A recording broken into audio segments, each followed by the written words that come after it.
កុំគិតច្រើនពេកអីនាំតែស្មុគស្មាញរឿងណាហួសហើយឲ្យវាហួសទៅចុះហើយរឿងណាដែលមិនទាន់មកដល់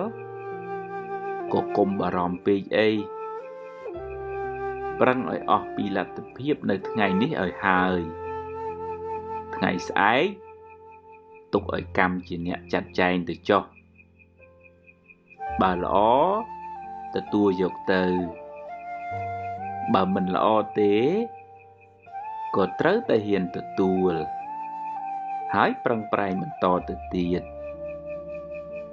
ជីវិតតែងមានរឿងល្អខ្លះមិនល្អខ្លះជារឿងធម្មតាគ្មានអ្នកណាជៀសផុតទេកុំកើតទុកពេកអី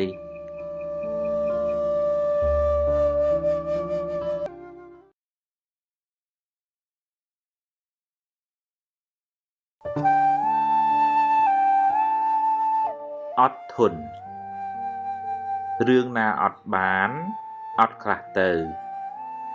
ហើយបើរឿងណាអត់មិនបានទេជ្រុលជាខឹងទៅហើយខឹងបន្តិចបានហើយកុំគុំទុកយូរពេកអីខឹងច្រើនកើតទុកតែខ្លួនឯងរៀនអត់ធន់រៀនលើកលែងទោសរៀនភ្លេចរឿងមួម៉ៅទាំងឡាយរៀនញញឹមដាក់បញ្ហារៀនត្រេកអរចំពោះជោគជ័យរបស់អ្នកដទៃ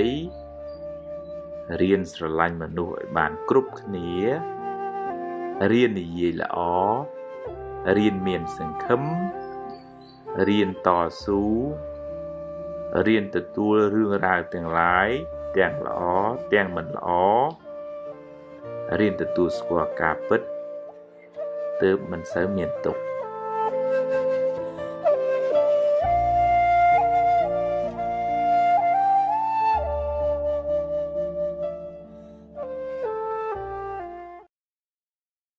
នោះទេអ្នកនឹងមានទុក្ខធំមិនខាន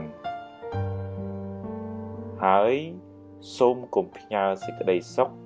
នៅលើរបស់ខាងក្រៅឬមនុស្សខាងក្រៅទាំងស្រុងពេក